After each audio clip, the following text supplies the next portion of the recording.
এখানে উকুনের সাইজ আসলে উকুনের মতো না হয়ে ডাইনোসরের মতো হয়ে গেছে।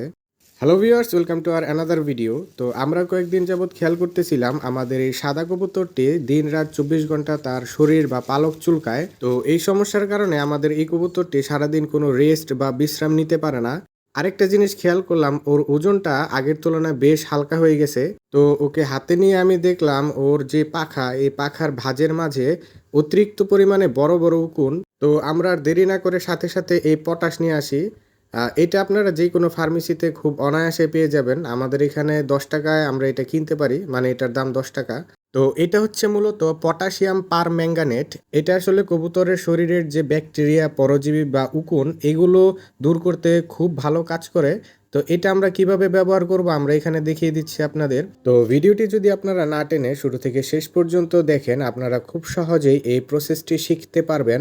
আমাদের এই ভিডিওটি যদি আপনাদের ভালো লেগে থাকে অবশ্যই একটি লাইক দিয়ে কমেন্টে আপনাদের মতামত জানাতে পারেন এবং চ্যানেলটি সাবস্ক্রাইব করার অনুরোধ রইল। তো এরকম একটা পানির পাত্র নেয়ার পর এখানে আপনারা পর্যাপ্ত পরিমাণে পানি দিয়ে দিবেন। মানে আপনারা চেষ্টা করবেন যে পাত্রটা আপনারা নেবেন সেটা যেন পুরোপুরি পানি দিয়ে পরিপূর্ণ হয়ে যায়। তো এখানে আমরা পানি দেওয়ার পর আমরা এই পটাশটা এখানে ঢেলে দিব।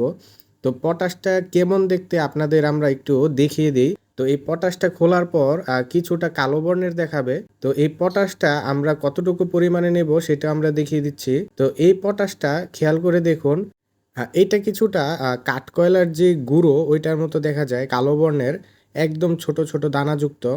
তো খেয়াল করে দেখুন এটা আসলে কেমন দেখতে।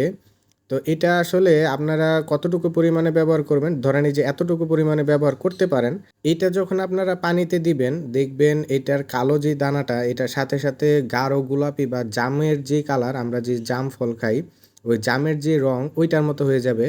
তো কবুতরকে গোসল করানোর ক্ষেত্রে এটা আপনারা কিভাবে ব্যবহার করবেন আমরা প্র্যাকটিক্যালি দেখিয়ে দিচ্ছি। তো এখানে আমরা পানিতে যখন এটা দিই দেখুন সাথে সাথে এটার রং পরিবর্তন হয়ে গাঢ় গোলাপি বা জাম ফলের রঙে পরিণত হয়ে গেছে। তো এতটুকু পটাশ দেওয়ার পর আমরা আরেকটু বেশি পরিমাণে পানি দিয়ে পানির পাত্রটা পরিপূর্ণ করে দেব। তো পানির পাত্রটা ভালোভাবে পানি দিয়ে ভরার পর আমরা পটাশিয়ামটা পানির সাথে খুব ভালোভাবে গুলিয়ে নিব।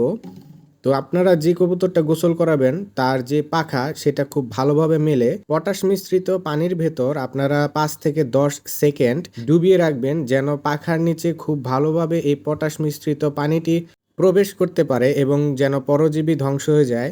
তো এইখানে আমরা এই পাখা এভাবে ডুবিয়ে রাখার পর পরবর্তী যে ডানাটি আছে ওই ডানাটিও আমরা ঠিক একইভাবেই এখানে 5 থেকে 10 সেকেন্ড পানির নিচে ডুবিয়ে দিব, যেন খুব ভালোভাবে পটাশ মিশ্রিত পানিটি পাখার প্রত্যেকটি অংশে প্রবেশ করতে পারে।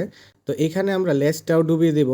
তো যাই হোক, আপনারা কি করবেন, যখন লেজটা আপনারা পটাশ মিশ্রিত পানিতে ডুবাবেন এভাবে একটু মেলে তারপরে 5 থেকে 10 সেকেন্ড ডুবিয়ে রাখবেন।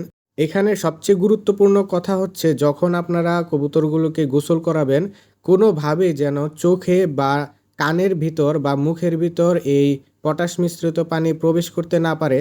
কবুতর আসলে যখন প্রাকৃতিক নিয়মে বা নিজে নিজে যখন পটাশ মিশ্রিত পানিতে গোসল করে তখন তাদের চোখে বা কানে কোনোভাবেই পানি যায় না, তারা চোখ বন্ধ করে তারপর গোসল করে।